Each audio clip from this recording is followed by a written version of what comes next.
Hi guys, my name is Suparna और आज हम इरिटेबल बाउल सिंड्रोम के बारे में बात करना चाहते हैं, जिसको शॉर्ट फॉर्म में आईबीएस भी कहते हैं। तो ये आईबीएस मेरे को कैसे हुआ, कैसे निकला, मैं इस आईबीएस से कैसे निकली और इसके सिम्टम क्या क्या थे और इसके साथ स्कैम क्या क्या हुए मेरे साथ, मैं इस वीडियो में सब कुछ बताने वाली हूँ। तो जुड़े रहिएगा एंड तक।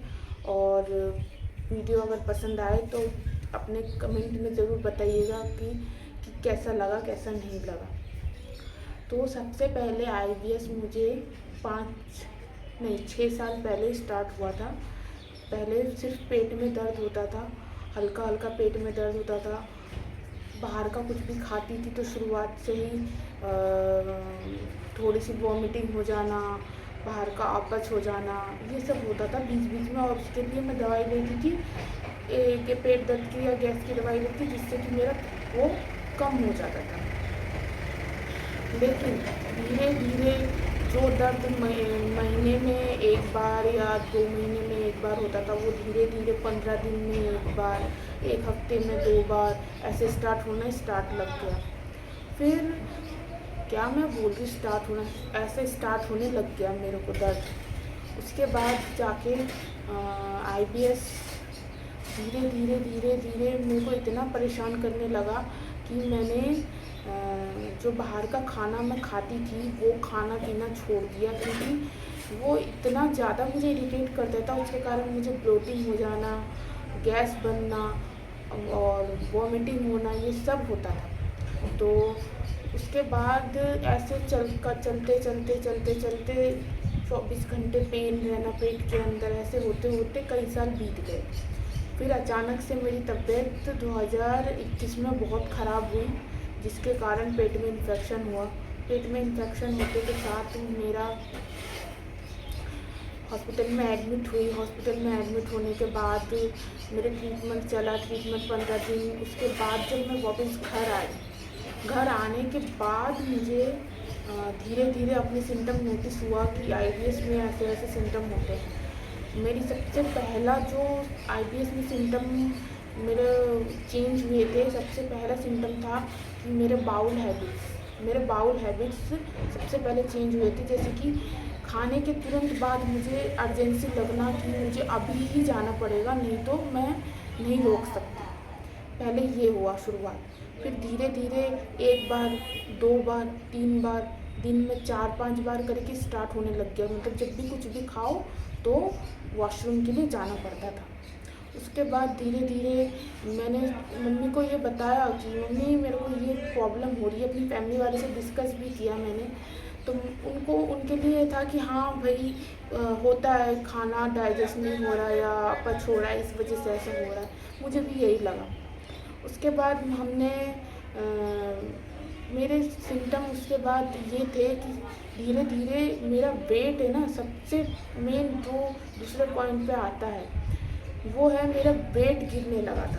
मतलब मैं बोलूँ तो मेरा वेट, वैसे तो मेरा वेट कम ही था, लेकिन मेरा वेट धीरे धीरे धीरे धीरे मैं कमज़ोर होती जा रही थी। पैर हाथ में एकदम जान नहीं रहती थी, चलने फिरने की एकदम जान ख़त्म होती जा रही थी। उसके बाद जब मम्मी ने, फैमिली वालों ने नोटिस किया कि नहीं इसके साथ कुछ सीरियस प्रॉब्लम है, फिर डॉक्टर को दिखाया। डॉक्टर को दिखाने के बाद डॉक्टर ने वही CT scan, ultrasound, sonography, IBS में ये सबसे बड़ी चीज़ है कि सब टेस्ट करवा लो लेकिन पता नहीं चलेगा कि तुम्हें हुआ क्या है। जब लास्ट में मेरा आईबीएस डिटेक्ट हुआ तो उन्होंने जब बोला कि लो फॉर्मेट डाइट, जो लो फॉर्मेट और हाई फॉर्मेट डाइट होता है एक, जिसमें क्या खाना है और क्या नहीं खाना है वो बताया जाता है, डॉक्टर ने मुझे वो सजेस्ट किया तो मैंने वो लिया। मैं लो फॉर्मेट डाइट में भी गई, लेकिन उसको करने से मेरी हालत और ख़राब हो गई। मतलब मैं उसको करने से, खाने पीने में और अवॉइड करने से मेरा मतलब हालत और ख़राब हो गया। मेरा हालत ऐसा हो गया था कि मैं बिस्तर से उठ नहीं पा रही थी, क्योंकि मैंने खाने पीने में इतने रिस्ट्रिक्शन लगा दिए थे कि ये नहीं खाना, वो नहीं खाना, इससे प्रॉब्लम है, ये लोग फॉर्मेट डाइट में नहीं है। इससे मेरी हालत और भी ज़्यादा ख़राब हो चुकी थी। फिर हम गए होम्योपैथिक। होम्योपैथिक में जब मैं गई तो होम्योपैथिक में सबसे पहले उन्होंने कहा कि कोई बड़ी बात नहीं है, ये हर किसी को होता है, आजकल ज़्यादा चल रहा है, ये ठीक हो जाएगा, इसमें चिंता करने की कोई बड़ी बात नहीं है। पर चिंता तो वही जानता है ना जिसके ऊपर बीत रही है। जैसे मेरे को IBS हो रखा है तो मैं ही जानती हूँ कि मेरे ऊपर से कैसे बीत रही है। तो होम्योपैथिक की मेडिसिन मैंने 6 महीने नहीं 4 महीने तक खाई। 4 महीने खाने के बाद भी वो आपकी जो मेडिसिन है ना, वो सिम्टम को दबा के रखती है। मतलब कि आपको आराम तो देती है, लेकिन ऐसा है कि आपको दबा के रख रही है, आपको ठीक नहीं कर रही है, अंदर से क्योर नहीं करती है। तो फिर उसके बाद जब मैंने होम्योपैथिक मेडिसिन छोड़ी, उसके बाद आप लोगों की तरह मैं भी यूट्यूब में सर्च करती रहती थी, क्योंकि IBS वाले जो लोग होते हैं ना, वो बड़े माइंड से वो होते हैं कि क्या हो रहा है, क्या नहीं हो रहा, मैं क्या करूँ, किधर जाऊँ, किधर नहीं जाऊँ, क्या करने से, यूट्यूब में बार बार सर्च करते रहते हैं कि क्या करने से ठीक होगा, क्या करने से ठीक होगा। वैसे मैं भी हमेशा सर्च करती रहती थी। तो मुझे एक चैनल दिखा, तो उसमें मुझे पता चला कि उसमें वीडियो में बात करा हुआ था कि हाँ, ये साइकेट्रिस्ट एकमात्र रास्ता है कि साइकेट्रिस्ट को दिखा के ही आप IBS से निकल सकते हैं। तो पहली बात तो जब मैंने मम्मी फैमिली सबको ही बताया तो उन्होंने विश्वास नहीं किया, क्योंकि साइकेट्रिस्ट के नाम से ही लोगों में ये डर फैला होता है कि हाँ, ये माइंड की प्रॉब्लम तो नहीं है, तेरे पेट में प्रॉब्लम है, तू माइंड की दवाई खाएगी, तेरे जो प्रॉब्लम नहीं है और भी ज़्यादा दूसरे बढ़ जाएंगे प्रॉब्लम। ये सब बोलने लग गए थे ये वो। मैंने कहा कि अब जब कोई रास्ता है ही नहीं, यही आखिरी रास्ता बचा है, तो मैं ये भी ट्राई करके देखती हूँ। तो फैमिली वालों को सपोर्ट से मैंने ये ट्राई किया और आज मेरे 5 मंथ हो चुके हैं, मैं साइकेट्रिस्ट की मेडिसिन खा रही हूँ। और मेरे पहले से मेरी वज़न में, मेरे हेल्थ में,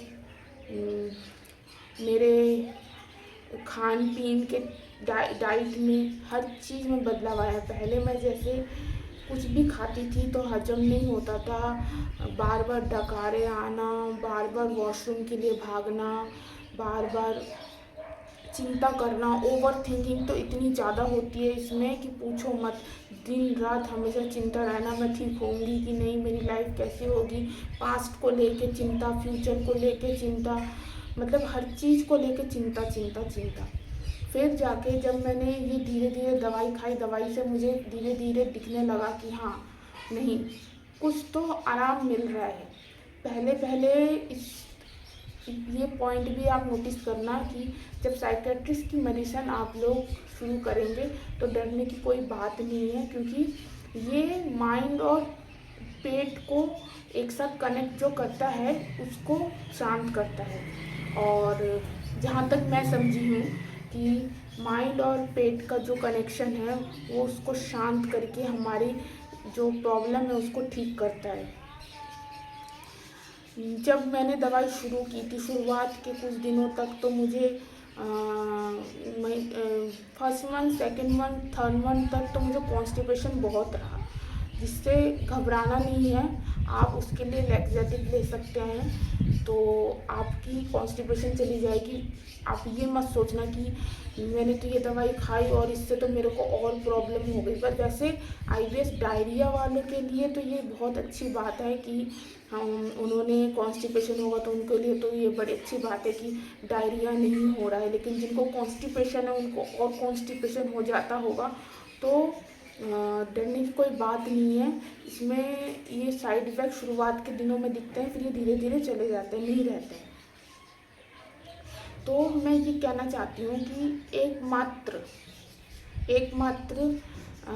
जो मैं अभी 5 मंथ चल रहे हैं मेरे, साइकेट्रिस्ट की मेडिसिन से ही एकमात्र IBS से निकला जा सकता है और किसी भी चीज़ से IBS से नहीं निकला जा सकता। मेरे को अभी 5 मंथ हुए हैं, लेकिन मेरी जो अभी मैं बोल सकती हूँ, मैं 50 से 60% तक मुझे आराम मिला है। 50 से 60% तक आराम में हूँ, लेकिन आगे और भी मेरे टाइम देना पड़ता है इसको। कम से कम साइकेट्रिस्ट की मेडिसिन का कोर्स कम से कम 1 से 1.5 साल तक करना पड़ता है, उसके बाद ही आपको कुछ रिजल्ट मिलते हैं। पर अभी जब मेरा 5 मंथ हुआ है, मैं इसके हिसाब से भी आप लोगों को अपनी जर्नी के हिसाब से बता सकती हूँ कि हाँ, साइकेट्रिस्ट की मेडिसिन आईबीएस में काम करती है। बस टाइम टू टाइम अपने मेडिसिन लीजिए, कुछ एक्स्ट्रा ओवर थिंकिंग मत कीजिए। अगर आपको ओवर थिंकिंग हो रही है तो आप मेडिटेशन कीजिए, मेडिटेशन करिए। मेडिटेशन, योगा ये आपको बहुत ज़्यादा सपोर्ट देगा। मैं भी करती हूँ, आप भी कीजिए, चिंता नहीं कीजिए, आईबीएस से निकला जा सकता है। आईबीएस एक, जिसको आईबीएस ने बोला है कि इरिटेबल बाउल सिंड्रोम, पर इसका असली नाम इरिटेबल माइंड सिंड्रोम होना चाहिए, क्योंकि ये माइंड से काम करती है और पेट को ख़राब करती है। तो मैं ये कहना चाहती हूँ कि जल्द से जल्द जो मेरे आईबीएस से जिनको हो रखे हैं, वो जल्द से जल्द इधर ना भटके, होम्योपैथिक ना जाए, न्यूरोपैथी में ना जाए,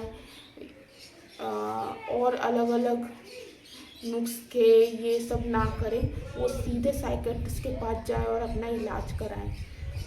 तो बस इतना फ्रेंड्स, मैं इतना ही बताना चाहती थी कि आईबीएस से निकलने के लिए आपको साइकेट्रिस्ट की मेडिसिन लेनी पड़ेगी, और जब आप, बस इतना ही, और कुछ नहीं करें, बस गाइस इतना ही।